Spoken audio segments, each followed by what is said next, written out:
गरीब लड़का कोनो अमीर लड़की से प्यार ना कर, कहे से कि इतना दर्दनाक असर होई कबो सोच ले ना रही बाबूजी।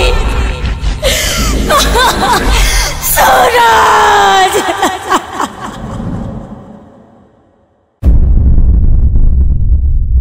हमरा के छोड़ दा भैया, हमरा के छोड़ दा।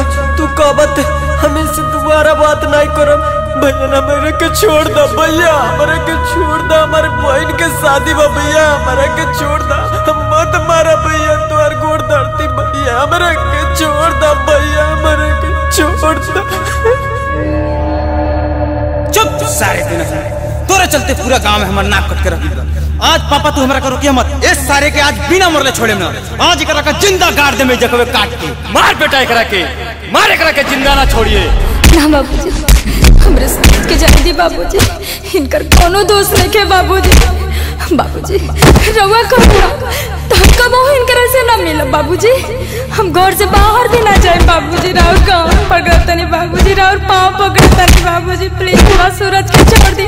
सूरज तू बाहर जा, सूरज सूरज तू बाहर।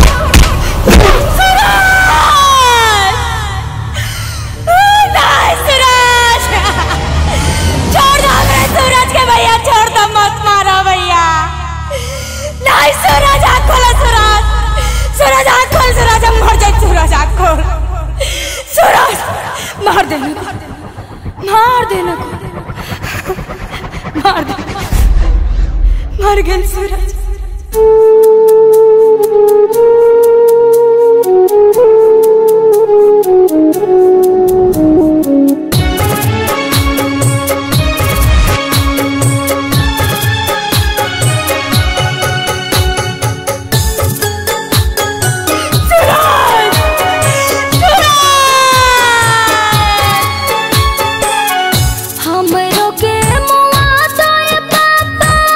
मारी मारी बात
खराब रहित नहीं करते कृष्ण भगवान हो।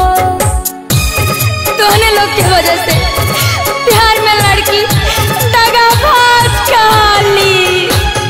प्यार के नाम के कई दिहलो लो तू ही लोग बदलाम हो। प्यार अगर खराब रही तो नहीं करते कृष्ण भगवान हो। अब तो हमर कोई नहीं खे दुनिया में खास हो। अब तो हमर कोई नहीं खे दुनिया में खास हो। दुआरे पे जरता ना जनुआ के लाश हो। दुआरे पे जरता ना जनुआ के लाश हो। जौने लड़की के प्रेमी के लाश ओकरा दुआर पर चली ओकर आत्मा रोई ना तो का करी। हमरो के जाए द कुल, हमरो के मार द कुल। अरे हमरा के जाए द कुल रे, हमरो मरे के बा।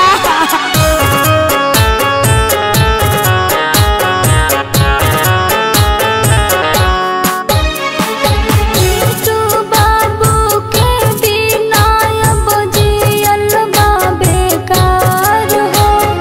लीला परनवाई हो पापा कहो तानी हमार हो।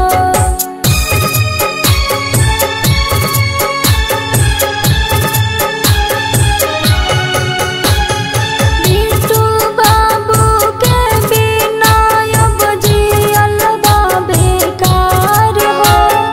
लीला परनवाई हो पापा कहो तानी हमार हो।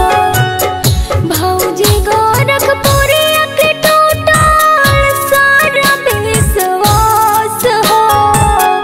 भौजी गोरखपुरी के टूटल सारा विश्वास हो। दुआरे पे जरता माँ जनुआ के लाश हो। ओखिया के सोझा जरना जनुआ के लाश हो।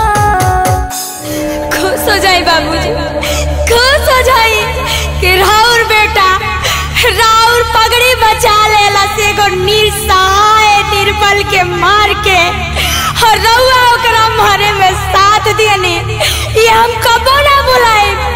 और बाबूजी जाते जाते एगो बात कह के जात बानी, याद रही ना तो